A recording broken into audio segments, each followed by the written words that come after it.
अभी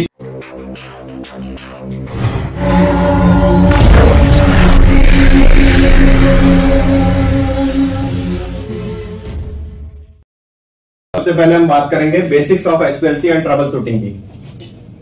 तो संजू सिंह प्रेजेंट कर रही है आपको basics of HPLC and trouble shooting.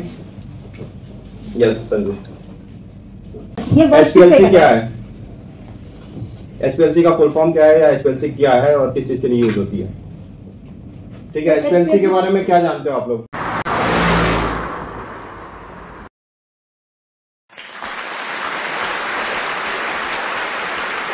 High performance liquid chromatography इसका फुल फॉर्म होता है और प्रिंसिपल किस पे वर्क करता है? Separation of mixture in chromatogram to gram quantities by passes of the sample through a column containing a stationary solid by means of a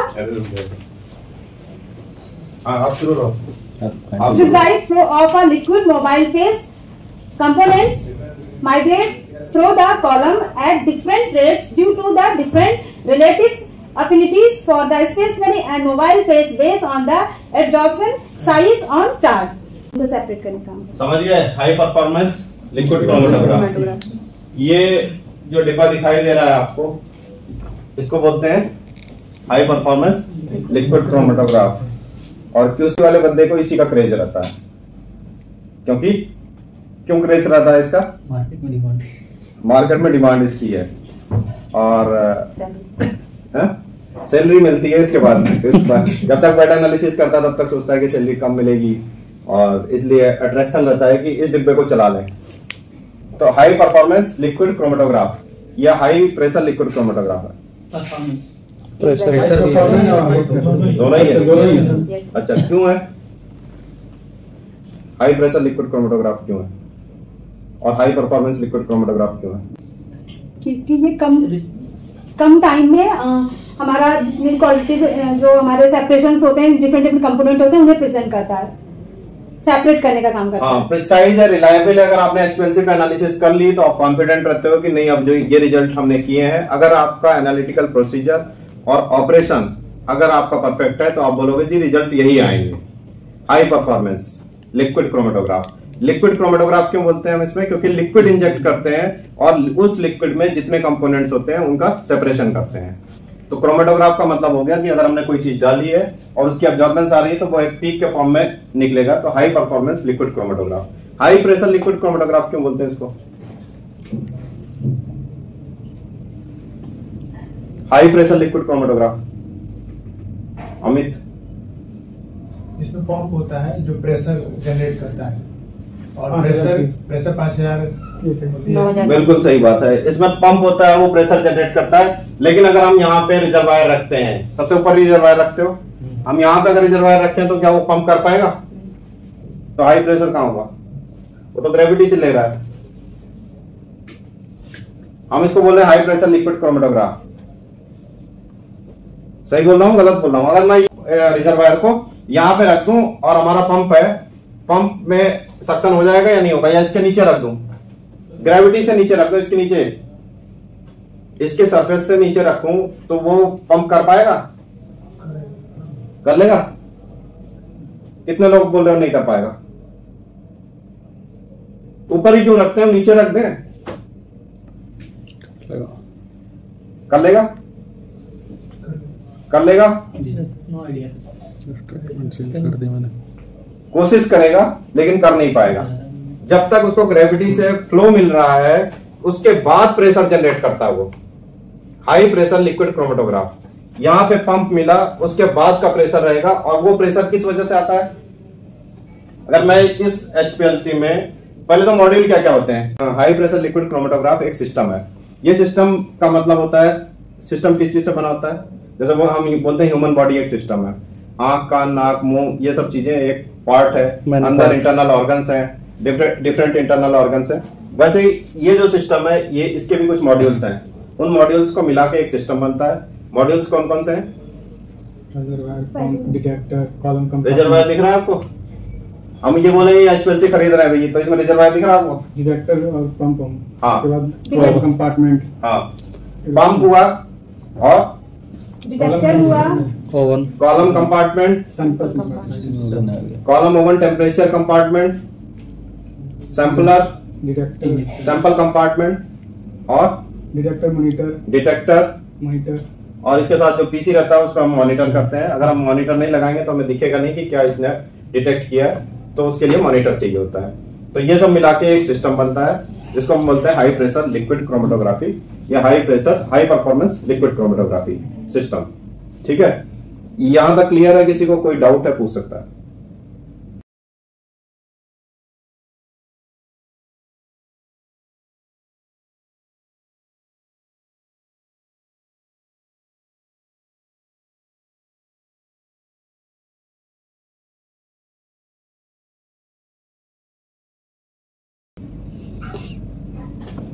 ठीक है, हाँ जी बताओ।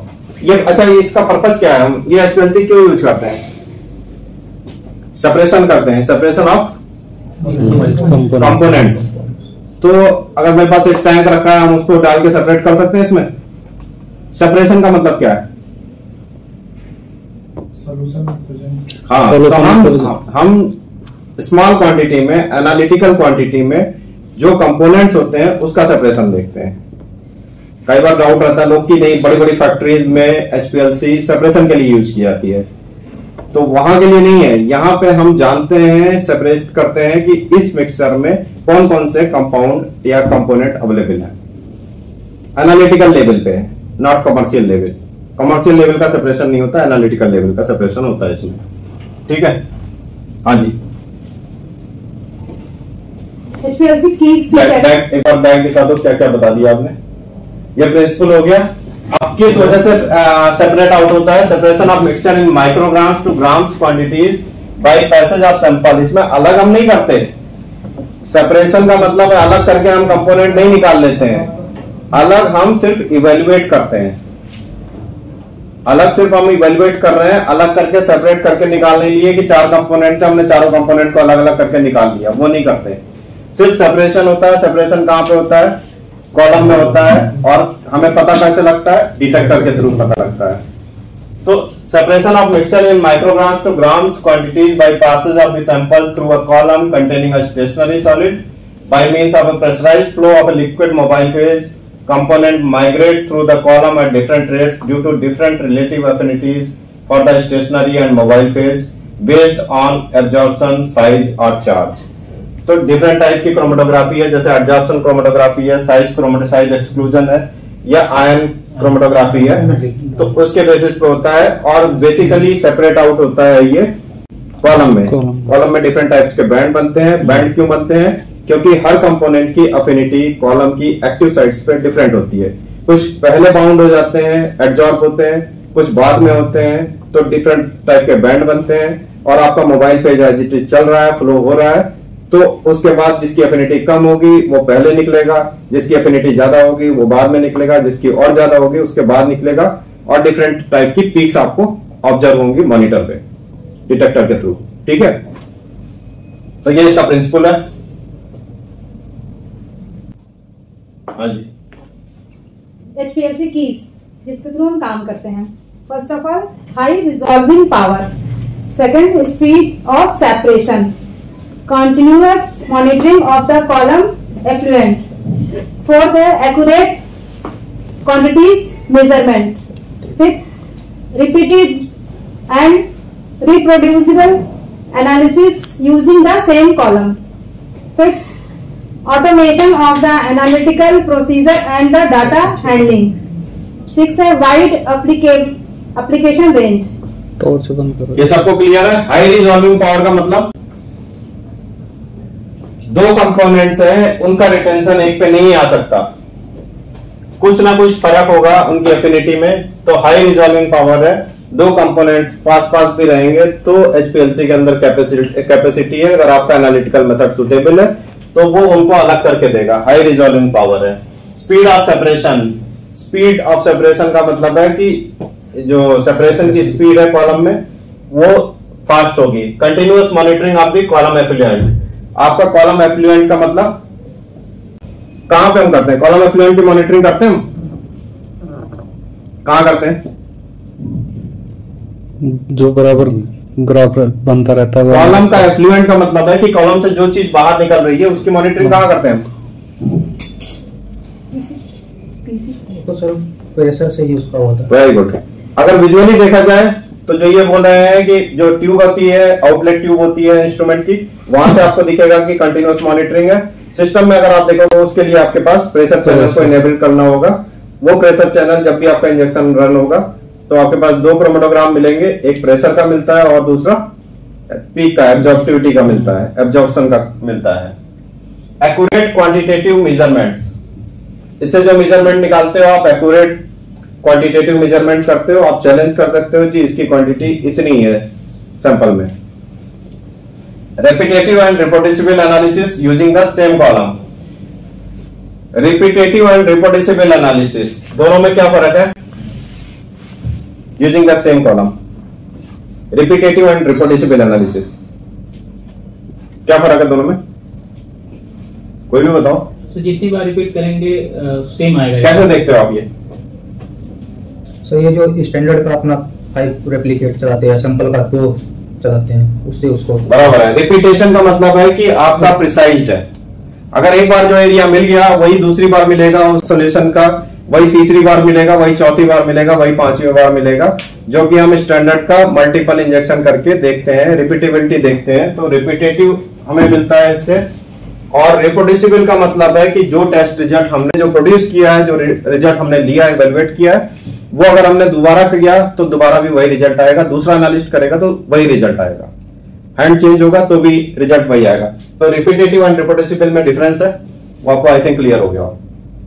Automation of the analytical procedures and data handling, इसमें automation कहां पे है? Analytical procedure और data handling में। लगता है आपको ऑटोमेशन है? Yes sir. कैसे? सर उसमें एनालिस्ट तो अपना काम कर दिया, उसके बाद फिर वो जो वहां से सोल्यूशन वो तो ऑटोमेटिक ही इंजेक्ट करता है। हाँ, आपने मैनुअली एंगेजमेंट आप कितनी है? आप मैनुअल एंगेज कितने हो? आदमी की एंगेजमेंट कितनी है इसमें? आपने वेट लिया, डाइल्यूशन की, सैंपल प्रिपेयर कर दिया, फिल्टर किया और वायर प्रिपेयर कर दिया, इतना ही काम आपका है, बाकी का काम मशीन का है। तो वो मशीन इंजेक्ट करेगी, सेपरेट करके, डिटेक्ट करके और रिकॉर्ड करेगी, तो आपको डेटा मिल जाएगा। तो डाटा हैंडलिंग जो है ऑटोमेटिक है, आपको अलग से कुछ करने की जरूरत नहीं है। वाइड एप्लीकेशन रेंज है। वाइड एप्लीकेशन रेंज का मतलब डिफरेंट टाइप के आप सैंपल्स इसमें इंजेक्ट करके उनका सेपरेशन ले सकते हो, इवेलुएट कर सकते हो डिफरेंट टाइप के सैंपल्स को। ठीक है, डिफरेंट रेंज होगी, पीएच की रेंज भी डिफरेंट रहेगी, तो वाइड एप्लीकेशन रेंज है। नेक्स्ट, ये हमारी मशीन का एक फ्लो डायग्राम है। मॉड्यूल कौन कौन से हैं?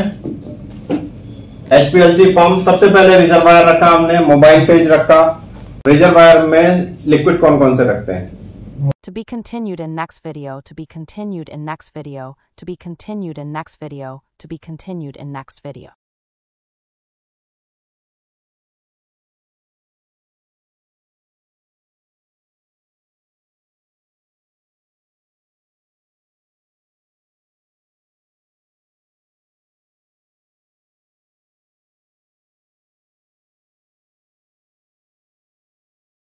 उम्मीद करता हूं मैं अपनी बात आप तक पहुंचाने में सफल रहा। इस वीडियो से अगर आपको कोई नई लर्निंग मिली है तो इस वीडियो को लाइक, शेयर और सब्सक्राइब कर दीजिएगा, और ऐसे कम से कम 5 फार्मा प्रोफेशनल्स को जरूर शेयर कीजिए जिन्हें इस वीडियो की जरूरत है। आपके अपने यूट्यूब चैनल फार्मा नर्स पर आने वाली कुछ वीडियो के टॉपिक्स इस प्रकार हैं।